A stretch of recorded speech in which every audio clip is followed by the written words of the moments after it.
Chers amis dinamurois.com, si vous ne l'aviez pas encore remarqué, nous sommes au jardin de hibou à Graide. Je vous invite à nous suivre pour découvrir la suite. Oui, bonjour à tout le monde, je suis Wouter-Ott, je suis fauconnier dans le jardin des hiboux. Notre centre a commencé il y a 18 ans maintenant. On a commencé avec un petit oiseau, c'est-à-dire c'est ma maman qui a commencé avec un petit oiseau qu'elle a eu, enfin quelqu'un qui avait né handicapé, 2 ailes paralysées, ne sait pas voler cet oiseau. Il allait l'euthanasier, ma maman n'était pas d'accord et on l'a pris. Et depuis là, ça a commencé comme un hobby. Et il y a 5 ans, j'ai fait mon métier de ça. Donc on est d'origine donc flamand évidemment. Mon papa il est apiculteur professionnel, donc il a plein des ruches. Et c'est vu comme agriculture, mais en Flandre on ne pouvait pas bâtir sur la terre agricole ni rien, on devrait aller en zone industrielle, que mes parents n'aimaient pas, parce que bon, 250 ruches en industriel, pas top. Et vu qu'ils étaient déjà fous des Ardennes depuis toujours, tous les week-ends on venait ici, en vacances, etc. On est venu s'implanter ici.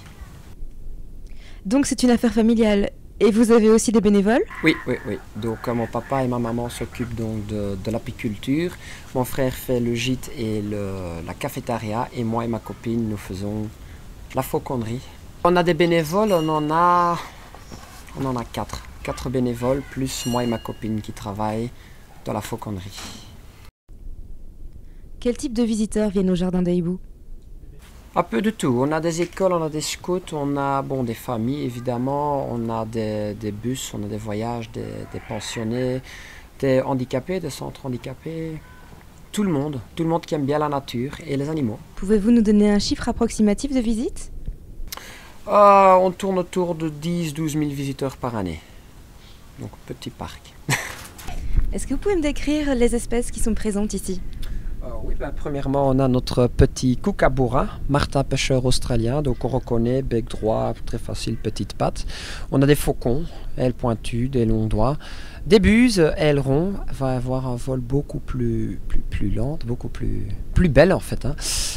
Chouette et hibou qui sont très faciles à reconnaître. Hibou avec les aigrettes, chouette sans aigrettes, superbe masque. On a le milan on reconnaît avec une queue en fourche, une queue en V ou en M, ça dépend de quel côté on regarde, parfois difficile. Qu'est-ce qu'on a encore? Une bonne question. On a des caracara on reconnaît parce qu'ils ont un grand bec, des pattes quand même costauds. Et les vautours tête chauve, cou chauve, pattes de poule, tête chauve pour aller dans les cadavres. Je ne vais pas donner trop de détails parce que vous n'allez pas aimer. Donc vous avez beaucoup d'espèces ici? Oui, on a, je crois, une 35-40 d'espèces différentes d'oiseaux. Et vous faites de la reproduction? Oui, chaque année on a des bébés, des jeunes, mais on ne fait pas l'élevage pour l'argent, c'est-à-dire on fait l'élevage sur commande. C'est-à-dire les gens ils vont commander un oiseau, c'est-à-dire un parc ou quelque chose veut un oiseau, ils vont devoir remplir les papiers, blablabla. Et dès que les papiers sont en ordre, nous, on va faire l'élevage. Pour le reste, on enlève les œufs pour pas avoir trop de jeunes, pour pas devoir le vendre à n'importe qui et devoir les mettre sur internet comme on trouve quand même souvent. C'est pas ça. Donc vous privilégiez vraiment pas la vente, c'est quelque chose de plus familial alors? Non, la vente, l'élevage c'est juste pour que l'espèce se reproduise pour toujours avoir des oiseaux, mais pour le reste, non. Et vous les faites tous voler en liberté? Chaque oiseau vole en liberté. Enfin, voler ou courir ou surtout se poser, parce qu'un oiseau n'aime pas trop de voler, c'est surtout se mettre le point le plus haut possible pour avoir une belle vue. Est-ce que vous pouvez me dire comment vous éduquez vos oiseaux pour qu'ils reviennent à chaque fois? C'est évidemment la nourriture, c'est-à-dire, c'est pas des animaux domestiques qui vont venir parce qu'ils m'aiment, c'est la nourriture comme on l'éduque dans la volière, on les nourrit sur le gant ou sur la main. Le gant, c'est un peu comme une assiette. On met l'assiette sur la table, on est là pour manger. Voilà. C'est le même avec les oiseaux, donc ils viennent pas parce qu'ils nous aiment, c'est juste venir chercher la nourriture. L'éducation commence donc dans la volière, après en liberté. Quand on le lâche en liberté, évidemment au début, on met une petite émetteur pour le retrouver, une petite balise pour le retrouver à 25 km, si jamais évidemment. Et voilà. Et sinon, qu'est-ce que vous leur donnez à manger à ces espèces-là? Tout ce qui est viande, poussins, rats, pigeons, corneilles, lapins, lièvres, poissons, chihuahuas. Non, pas les chihuahuas. On ne sait jamais. Et sinon, d'où est-ce que viennent tous vos pensionnaires qui sont ici? C'est tous nés en captivité. Ça vient de toute l'Europe, donc de parcs, des eaux de fauconniers, une partie élevée ici dans le jardin, partout. mais pas de la nature. D'accord, donc tous ceux qui sont présents ici, vous les avez eus en Belgique ou autre part Oui, surtout bon, France, Écosse, Angleterre, enfin tout ce qu'il y a Europe.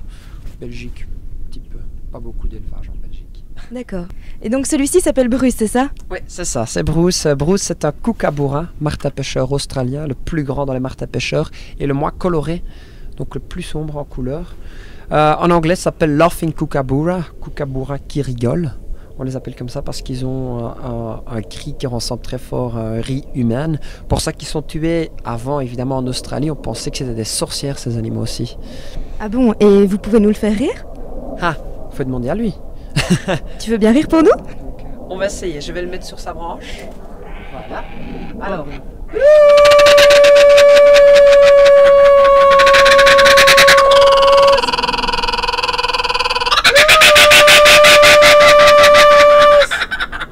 Voilà.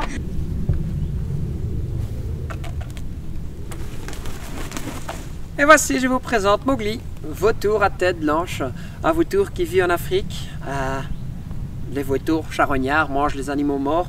On a quand même des exceptions, une exception ici. Ici, on a un des seuls vautours au monde qui va chasser. Il chasse les petits flamants roses, hein, pas flamants roses. Je connais la blague. Hein. Ces vautours-ci, on les reconnaît très facile parce que premièrement la tête chauve, hein, tête chauve pour mettre leur tête complètement dans les cadavres. Ils vont mettre leur tête, ils vont ouvrir la poitrine, mettre sa tête entre les côtes, aller chercher les poumons, le cœur, les intestins. S'il n'arrive pas à ouvrir la poitrine, il met sa tête dans la bouche, il arrache la langue, va descendre par la gorge, si vous avez de la chance. Parce que si vous avez la malchance, vous tombez sur le dos, il va tirer sur votre peau de dos, il n'arrive pas à l'ouvrir, il met sa tête... Palpette, ouais. Ils sont dégueulasses. Hein. C'est pour ça que j'ouvre pas trop la bouche d'ailleurs. Une deuxième manière de reconnaître les vautours, ils ont des ailes très longues, très larges, hein, envergure 2,20 m cet oiseau-ci, parce qu'ils vont voler sur la thermique chaleur qui monte, qui amène ces oiseaux à des hauteurs sans aucun problème. Le vautour le plus haut qui a été vu dans le monde, c'est 7 km. 7 km en air, aussi haut qu'un avion. Parce que bon, les cadavres, ils n'en trouvent pas partout, ils doivent faire des kilomètres pour trouver quelque chose. Et dernière petite particularité de ces oiseaux, c'est ses griffes, ses pattes. Ils n'ont pas les gros griffes comme les autres rapaces, mais des pattes comme des poules, parce qu'il ne doit pas attraper sa proie. La proie est morte par terre, le cadavre, il doit juste se poser. D'ailleurs, un de mes vautours préférés. Voilà, vas-y Mowgli. Voici, je vous présente Tabo, le grand-duc africain, un des grands-ducs les plus petits au monde, un poids de 700 grammes, ce qui est très petit, parce que si vous allez le comparer avec le hibou le plus grand au monde, c'est le grand-duc du Sibérie, beaucoup plus grand, 2-3 fois plus gros. Alors ici on a donc un hibou. Le hibou on reconnaît parce qu'ils ont les deux petites plumes sur la tête qui s'appellent les aigrettes. Les chouettes n'ont pas ces deux petites plumes. C'est la seule différence d'ailleurs entre chouette et hibou. Hein. Elle n'a rien à voir avec mâle, femelle évidemment. Alors, un oiseau africain ici en Belgique, tout le monde me demande est-ce qu'il n'a pas froid ici. N'oubliez pas que ces oiseaux-ci, ils vivent dans le désert. Dans le désert, la journée 40 degrés, la nuit il gèle. C'est des oiseaux très costauds qui supportent très bien le froid. Et il peut donc même rester en hiver ici, à l'intérieur, dehors, pardon. On a des oiseaux qu'on doit rentrer en hiver, pas eux. Autre question qu'on pose souvent, est-ce que cet oiseau, c'est pas nocturne, il chasse pas la nuit? Non. Comme j'ai dit, il vit dans le désert. Dans le désert, ça veut dire qu'il n'y a pas de souris. Il chasse les petits lézards, les petits salamandres. Les lézards, ça vit la journée. Et donc lui, il chasse également la journée. Et tous les chouettes et hiboux qui chassent la journée, on les reconnaît parce qu'ils ont tous les yeux jaunes. Les yeux jaunes veut dire qu'ils chassent la journée. Les yeux noirs vont chasser la nuit. Et alors, on a les yeux oranges. Les yeux oranges chassent le soir et le matin.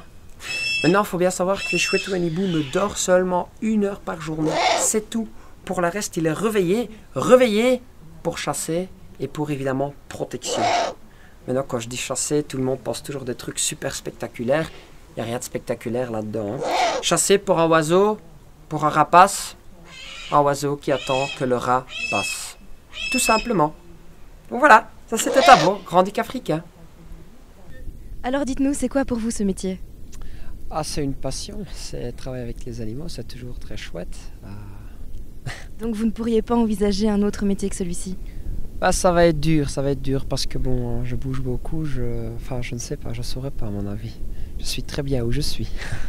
Et donc j'imagine que travailler comme ça et vivre au quotidien avec ces animaux, ça nécessite quand même une certaine compréhension de votre part pour eux, non? Bah, faut comprendre l'animal tout d'abord avant de savoir travailler avec. Si on ne comprend pas l'animal, il fera rien pour vous et il fera rien. D'accord. Et sinon, quels sont vos objectifs ici à court et à long terme? Bah, continuer notre métier ici, continuer à travailler et encore plein de différents trucs qu'on va faire en plus. Le jardin des insectes, il y aura une exposition de poules et encore plein d'autres trucs qu'on doit retravailler avec le temps. En tout cas, ça a l'air très chouette. Qu'est-ce que vous diriez à nos websurfeurs pour les inciter à venir ici? Si vous aimez bien les animaux, si vous aimez bien les rapaces, les abeilles, même les alpagas, les moutons, venez nous voir, allez voir sur notre site, comme ça vous voyez qu'on fait bien plus que les spectacles de rapaces. On fait plein de différentes animations avec les animaux. Voilà, vous l'avez entendu, il faut venir. Voilà, notre visite au jardin des hiboux touche à sa fin. C'est avec regret que nous allons partir. Nous n'avons qu'une chose à vous dire, venez visiter cet endroit, ça en vaut la peine. N'est-ce pas Milan? En tout cas, un tout grand merci de nous avoir suivis et au mois prochain pour de nouvelles découvertes.